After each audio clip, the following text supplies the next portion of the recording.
2 months after the Congress looked to have staved off a defection bid, it now seems that 8 of its 11 MLAs are going to be joining the BJP. That's what NDTV has heard. They are learned to have met the Assembly Speaker. Let's go across to Rishika now for more. Rishika, what are the details? Well, the information that we have is that 8 of the 11 Congress MLAs have reached the Goa Assembly to meet with the Speaker of the Goa Assembly. We're also learning that Chief Minister Pramod Sawant is at the Goa Assembly at the moment. This, of course, has sparked speculation of another Operation Lotus Gargi, given the fact that the Goa Assembly is not in session at the moment. Now, remember, there has been a bid in July. A crossover bid. There was a big news about once again 8 MLAs crossing over to the BJP, something that the Congress had at that point in time managed to mitigate. They'd made some changes to the organizational structure of the Congress. However, it does appear that that was a short-lived arrangement, that 8 disgruntled Congress MLAs of the 11 are now likely to join the BJP.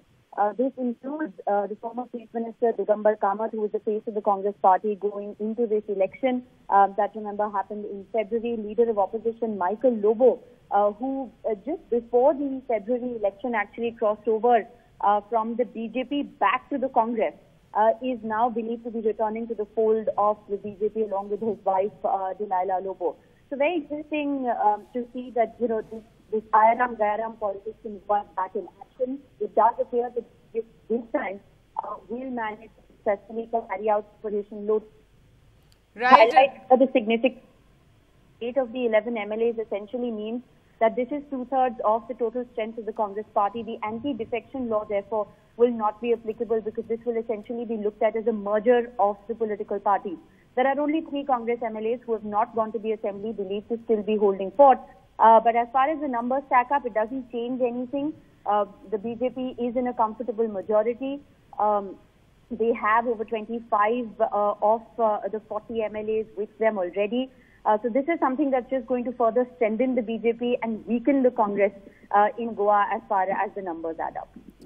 Right, Rishika. In fact, we're seeing that picture from 2 months earlier. As we said, they managed to stave off defection fears at that time when there was, 2 of the MLAs who were missing. Digambar Kamath at that time also was under a cloud, and there were reports that he was planning to shift. But at that time, they managed, to stave it off and to prevent those MLAs from leaving. But now, as you're saying, 2/3 of the Congress MLAs in Goa set to shift to the BJP. And Rishika, ahead of the Goa elections that had taken place earlier, one of the big things that had really emerged during that time were these oaths that all the MLAs were made to take, or all the, candidates rather, were made to take, that after the election they would not be switching parties, and they swore in front of churches and temples, etc. at that time, but to no avail. And now we're seeing Congress MLAs, 8 of them set to join the BJP.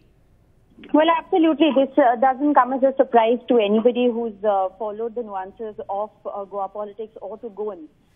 Remember, there was a Congress government before the Pramod Sawant government in place. That government was toppled because of defections, where the majority of the Congress MLAs had crossed over to the BJP. Once again, the anti-defection law didn't apply because more than 2/3 MLAs had crossed over. And it was very interesting to see that in the light of those defections that happened last time, this time around, the Congress party, in the presence of the Congress's Rahul Gandhi in Goa, made all their candidates actually take an oath. So they signed an oath in front of Rahul Gandhi. They also went to temples, churches and mosques and took an anti-defection pledge that they will not defect to any other party or leave the Congress and join any other party after the elections. It was also very interesting because, taking a leaf from the Congress's book, the Aam Aadmi Party went ahead and did the exact same thing, because the issue of defection is one that is, Goa is known to see this kind of Ayaram Gayaram politics, and in a bid to promise the people that it won't happen this time around, these are the kind of, theatrics that one has seen leading up to the election. But clearly none of that has held up. These pledges all happened in the month of January 2022, ahead of the elections in February. The first attempt at Operation Lotus happened in July, and the Congress managed to stave it off at that time. However, we are seeing a similar attempt this time. However, I just also want to point out here that in early July, once again, attempts were made. But at that time, the Congress had announced that Michael Lobo won't be the leader of opposition anymore. Now, this was one of the key issues of infighting within the Congress. Digambar Kamath, who was, like I said, the face of the Congress party going into this election, was removed from the top post. He was not given the post of leader of opposition, which is something that made him very upset.